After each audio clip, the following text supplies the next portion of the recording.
Hello guys, এই দেখো ready হচ্ছি আমি আর আমার হাজব্যান্ড যাব মেলাতে। এখানে একটা নতুন আমাদের পারুলিয়াতে একটা নতুন শ্রাবণী মেলা আরম্ভ হয়েছে, 2 বছর হলো।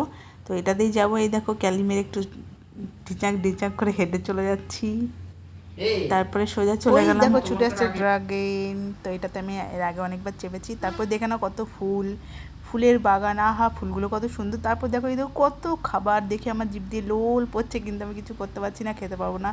সোজা চলে গেলাম কানের দোকানে। কানের দিকগুলো দেখি খুবই পছন্দ হয়েছে, বাট আমি নিতে পারিনি কারণ আমার হাজব্যান্ড ঠকে। তারপর চলে গেলাম।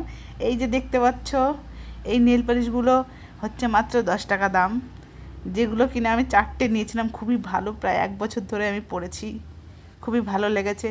অনেকগুলো রয়েছে তো কোনটা নেব ভেবে পাচ্ছি না, তাও দুটো নিয়েছিলাম, 4টে নিয়েছিলাম পছন্দ করে অনেক কষ্টে। বরকে বলছি কোনটা নেব কোনটা নেব, বর কিছুতেই বলতে পারছে না।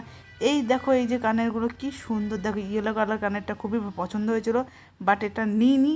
যেটা নিয়েছি সেটা তোমাদের পরে দেখাবো একদিন। এই দেখো তারপরে সোজা চলে গেলাম নাগরদোলনার পাশে। এই যে কাকুটা দেখো হাফ প্যান্ট পরে দাঁড়িয়ে আছে, জানি না কেন। তারপর চলে গেলাম সোজা ফুচকা স্টলে। মেলায় ঘুরবো, ফুচকা খাবো না এটা কোনো দিন হয় না, তো আমি ফুচকা খেয়ে নিলাম। তারপর বাড়ি যাবার সময় দেখছি রাস্তার মধ্যে এই কী বলে এটা, কি ঘটি গরম কাকু দাঁড়িয়ে আছে। তো ঘটি গরম কাকুর থেকে বললাম আমাদের দুটো বানিয়ে দাও ঘটি গরম। 40 টাকার দুটো বানিয়ে নিয়েছি। হেব্বি লাগে ঘটি গরম। মেলা গিয়ে ঘটি গরম তো খাবোই খাবো, না খেলে মনে হয় মেলা ঘোরাই সম্পূর্ণ হয় না। তো ঘটি গরমটা খেয়ে আমি মেলা থেকে বাড়ি চলে যাচ্ছি। দেখো তোমরা কে কে এসেছিলে এই মেলায়, সবাই কমেন্ট করো।